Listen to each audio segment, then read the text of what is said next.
start it. Just gonna wait for us to kick in here.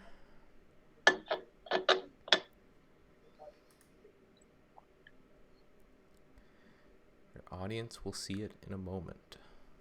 The internet can totally see you now, it says, but I can't see myself. So I'm just gonna trust YouTube and believe that the internet can totally see us here. So welcome back, guys, to the Back to Basics series. Move this over here. Again, I do this wrap up real quick every time, but just in case there's some new people, because we're kind of picking up a lot of new people along the way. This is an intro to trading series where we take a couple of employees at Trade Ideas who have never actually traded before and are interested in getting into it. And we're teaching them all the way from what is a stock to, AI, machine learning, back-tested algorithmic trading right off the bat. So every step along the way, we have Q&A sessions with these guys. And then, of course, I am watching the chat that you should see beside you or below you. So you can type something in there and we'll get to it at the end of the lesson. So far, we have gone over kind of the basic of market mechanics and how markets move and how, all of that works into a heavy dose of technical analysis. And now we're continuing on with fundamental analysis. So we've done the basics of kind of what fundamental analysis is and why it's not really conducive to short-term trading as much as, something else that might be a little bit quicker, specifically technical and statistical analysis. And then we went over last week, which we'll talk about here. So last week we talked about kind of the fundamental filters or indicators that I would use on the trading basis. So we talked about, volume and spread and how that's important. And we talked about liquidity filters and that type of thing. And this week we're going to talk about more or less things to stay away from. So things in trading that could kind of cause a bit of problem. So these are called corporate actions. So, we've gone through what happens when a company IPOs, when a company decides that it wants to become a public company, and it does that by selling equity in the company. And we've talked about how if you are a stockholder, you own a little bit or a percentage of that equity within the company. And that's what you're trading, is the future value of what you think the company is going to do, whether it's going to make money or lose money, these type of things. So listed here is some things that will affect the stock price one way or the other, that you guys need to be aware of to either take advantage of or in most cases to avoid entirely. Some of these we've talked about a little bit before, and some of these were going to be kind of brand new to you. So depending on how quick I get through these, this might actually be a quick one.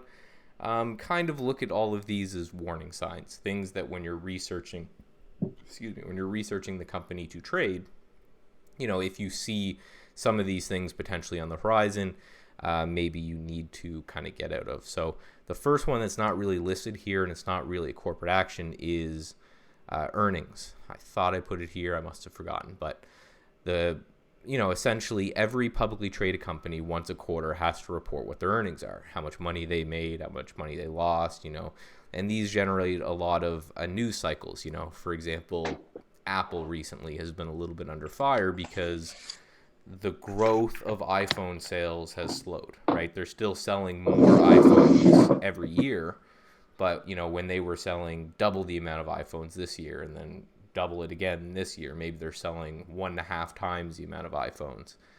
And the thing is, when companies report earnings, they either do it generally before the market opens or after the market closes, which means that traders cannot take advantage of it. And if you are in a position and, say you're long a company and they report good earnings, or you're short a company and they report bad earnings, that could hurt you pretty dramatically. So like with most of these things, if you're going to buy a company and you're thinking that, a week is going to go by before you're going to sell it, you're just going to want to make sure that they're not reporting earnings within that week. And that's something that we have in Trade Ideas. I think we may have gone over this the last one. It was 2 weeks ago, so forgive me if I forgot, but just something to stay away from. So the first one here is dividends. So dividends are, we've talked about before, is essentially the company makes money and it doesn't feel that it's best to invest that money back in the company, but it wants to pay dividends instead. So we talked about the income statement and we went through how it has your sales, your revenue, and then your expenses to incur that revenue, and then whatever's left was profit, right? So in this scenario, what this would be is they would pay out that money to shareholders. So there's two reasons. There's a reason why they would keep the money, and there's a reason why they'd pay the money out. It's essentially how much growth the company thinks it has. So if I'm Tesla, for example, and I'm constantly innovating this new space that never existed, any money that I make, I'm going to want to put back into that company to make more money, right? So I'm going to do research and development.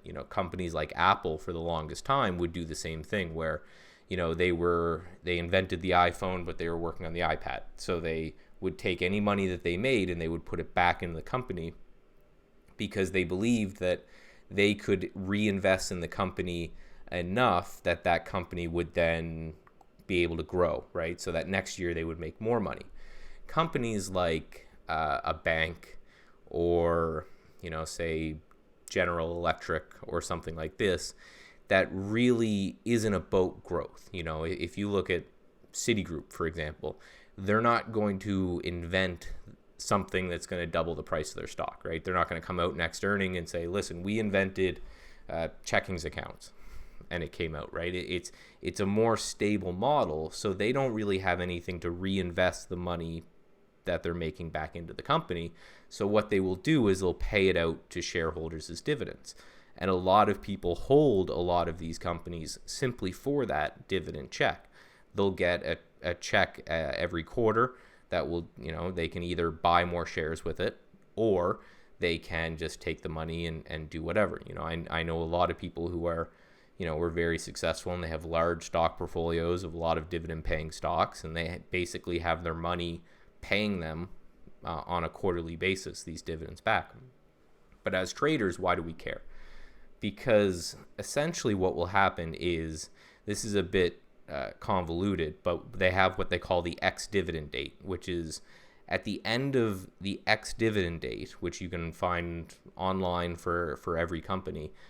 What they'll do is they'll say, okay, whoever holds the stock at the end of that day is going to get the dividend, right? So here's an example of price as it gets to the ex-dividend date, where they say, okay, now everyone who holds the share here is going to get a dividend. And say it's a $20 stock and all else is equal in the world. The stock will theoretically open up $1 lower the next day because every shareholder will receive $1 from that stock. So what they're trying to do is, the market doesn't make it easy enough that you can go and you can buy the stock the day before the ex-dividend date, make your dollar, sell it the next day for the same price, and make a profit, right? Basically, if that was possible, then everybody would be doing it. So what happens is the market on its own generally corrects and says, okay, well, everyone who's holding it at the end of this day is $1 richer, therefore the stock will gap down $1 the next day. Generally speaking, dividends are much smaller than that, and there's a whole bunch of other things that go on. So it doesn't work perfectly like that. That's kind of like if you shut down the whole world and just looked at that value.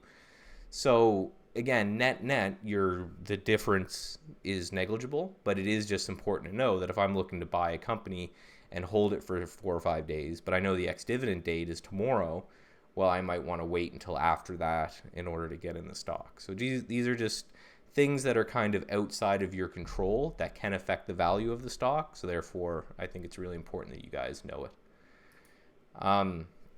Stock warrants, I won't get in too much. This will go a little bit more when we talk about derivatives, which we will briefly touch on.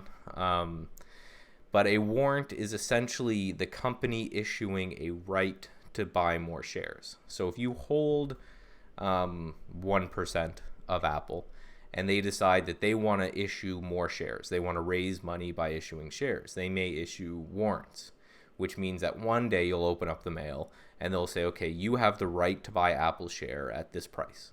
So if the price has gone up by then, that's a good thing. If the price has gone down by then, that's a bad thing. But the most important thing to note is that if a company's issuing warrants, it means they're looking to raise money. And as a trader, that's something you need to look into.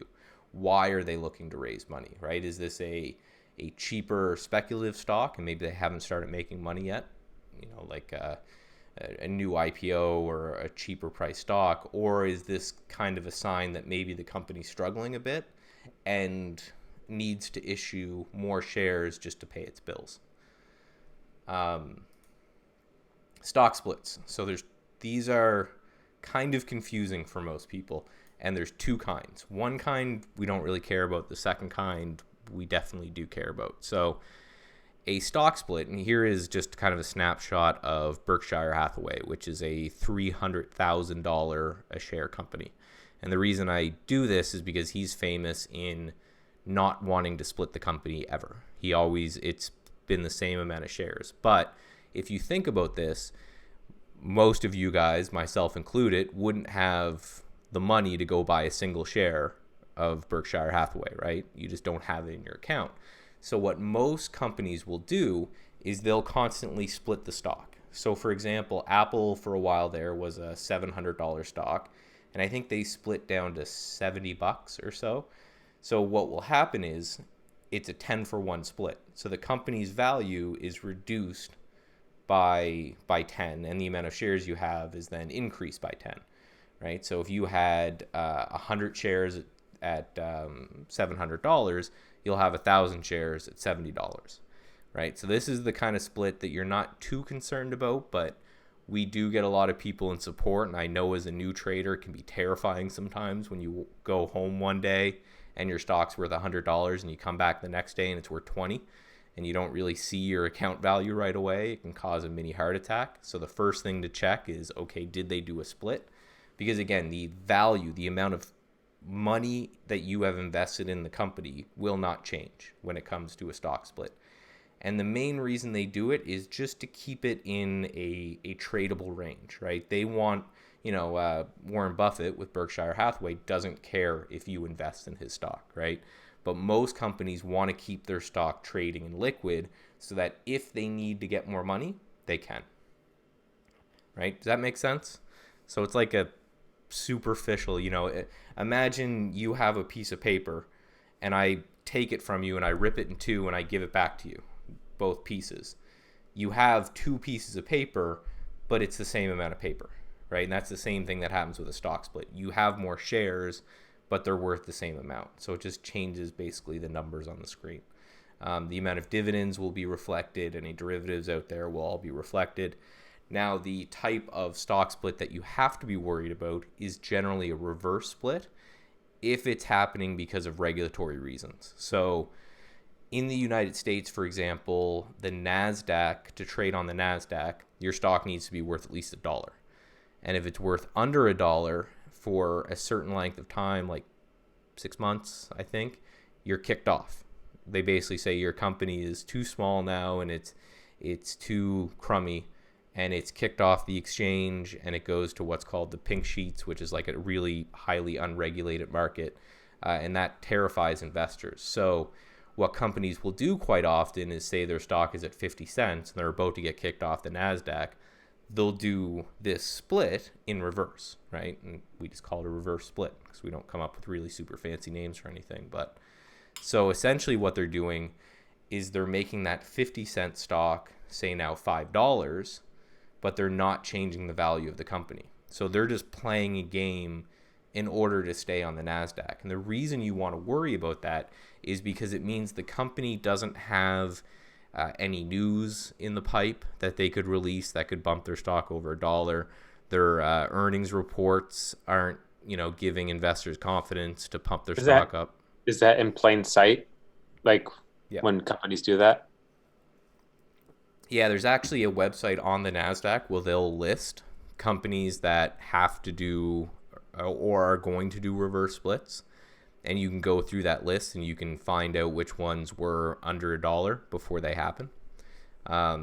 So it happens in plain sight, but that's one thing that can certainly be worrisome. Is generally what happens is you get somewhat of a, so the stock will close at 50 cents, it will open at $5, but everybody is worried.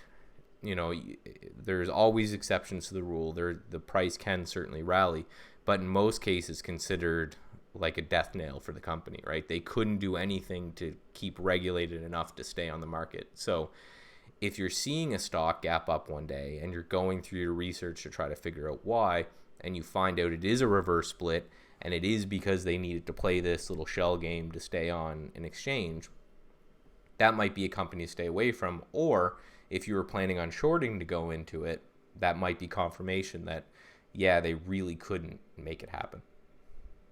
Does that make sense? Yeah. So the other kind of corporate action is insider buyers and sellers. Let's just move over here. So this is a little snapshot from a website. Again, this is all public. So for a while, I worked for a couple publicly traded companies doing compliance and risk and trading and all of this type of stuff.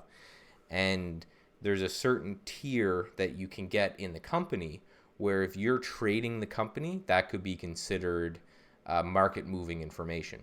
So you have to then go and say, okay, I need to disclose that I'm doing this. So this is what's happening, where these guys are directors and this is vice president and this is the general counsel or the lawyer. And what they're doing is they're buying shares. I forget even what companies these are.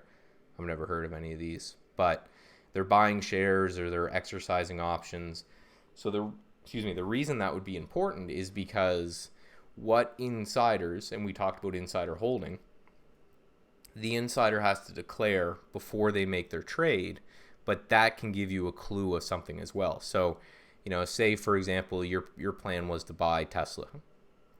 It was a good chart setup. You did your analysis. You made sure there was no earnings or anything in the way. But then you look up and all of a sudden Elon is dumping it, right? He's selling shares like crazy. You go on all these websites, and again, it's all free open information because it has to be disclosed, and he's selling buckets of shares. That might be a deterrent, right? If you're in a company and it starts to sell, that might be a deterrent as well, right? So there's all these different things that you could say, okay, well, I was going to buy this company, but I'm not interested. Conversely, you could be looking to buy a company and then you go on and you say, okay, I was going to buy this company and, the CFO, which is the money guy, he's buying, and the CEO who runs the whole company, he's buying his shares. All these people are taking their personal money and they're buying shares. That's interesting. Some other things is, Steve Jobs was famous that he never took a salary from Apple. But what he did was he was paid in these options that he could then basically turn into stock and sell the stock. So for the first few times he did it, the market really reacted every time Steve Jobs sold some shares of Apple, until everyone kind of realized, okay, this is just the way he makes his income, right? He basically, his thing was, I don't want to get paid if the company's doing poorly, but I want to get paid a lot if the company's doing well. So all of his compensation was tied up in how well the company's doing. So him selling shares isn't as important as, again, you're in a smaller company and all of a sudden the CFO starts dumping shares because, again, they're the money people. They might know something that someone else doesn't. So this declaration is a way of trying to get insider trading out of the way.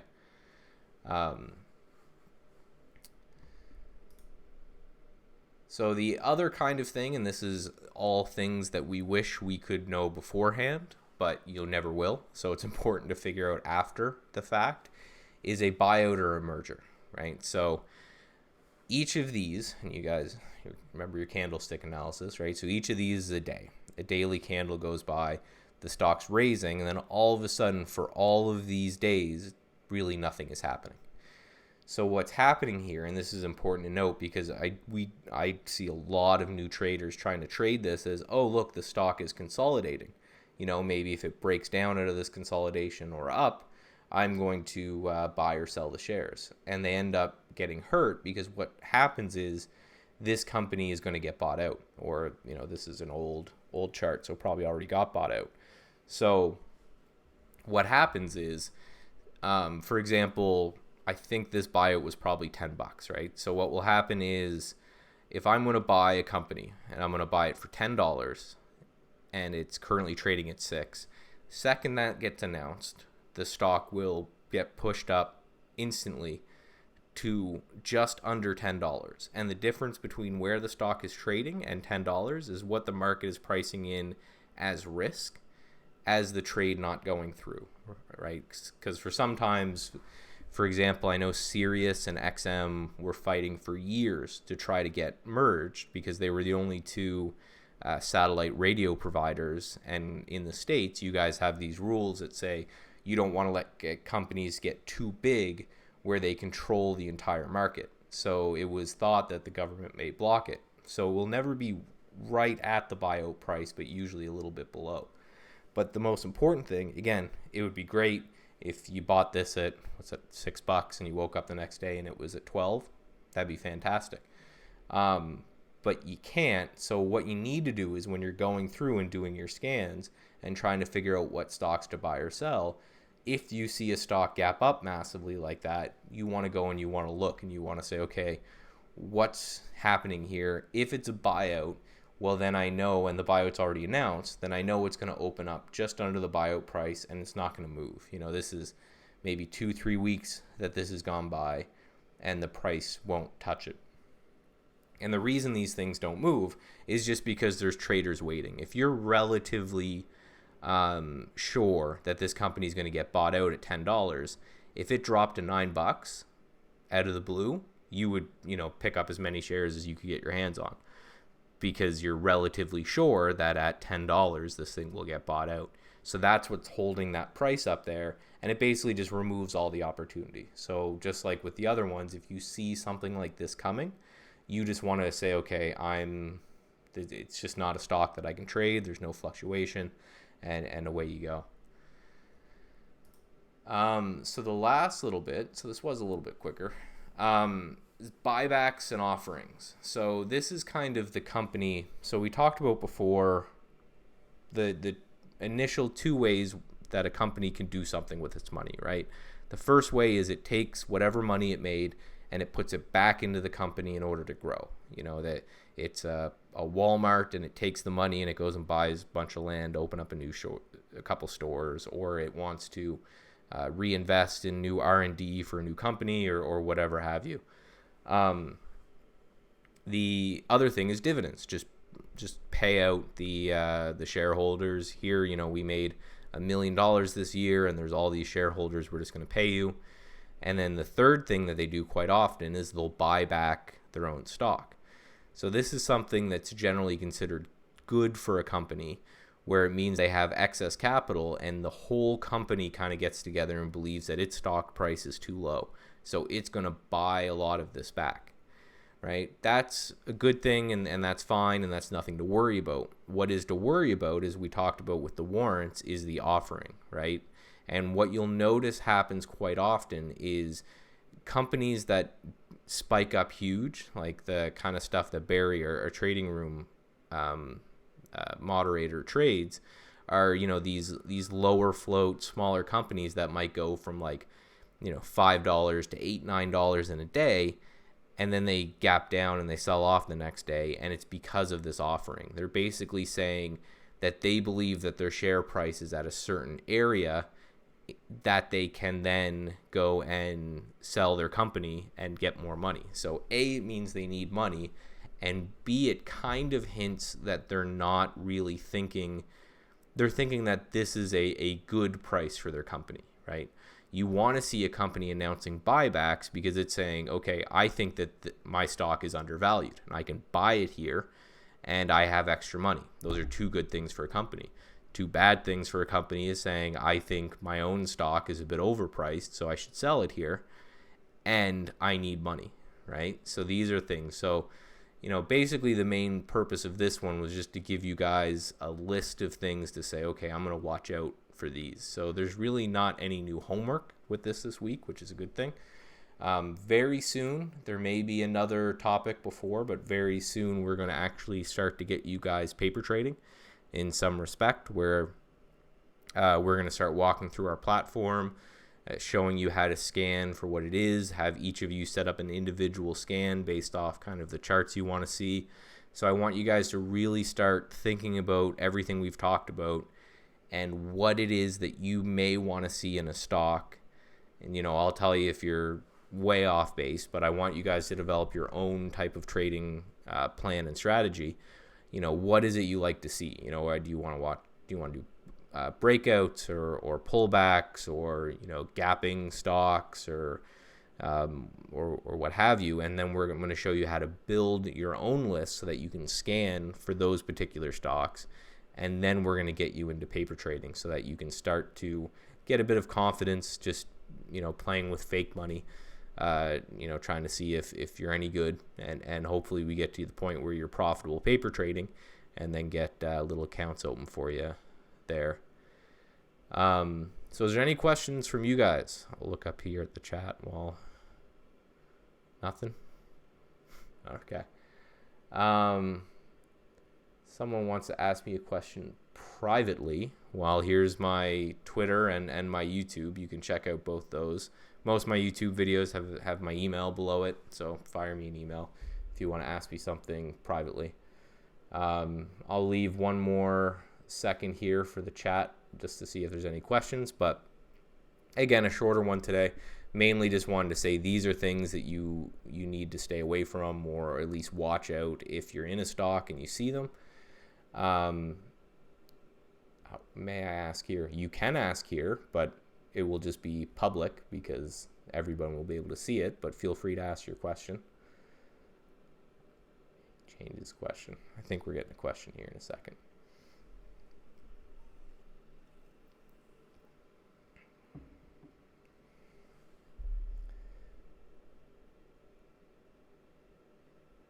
Okay. So just shoot me an email, again, under my videos at Bonpara on both Twitter and YouTube, and I'll just get back to you there. All right, guys. Trade safe out there.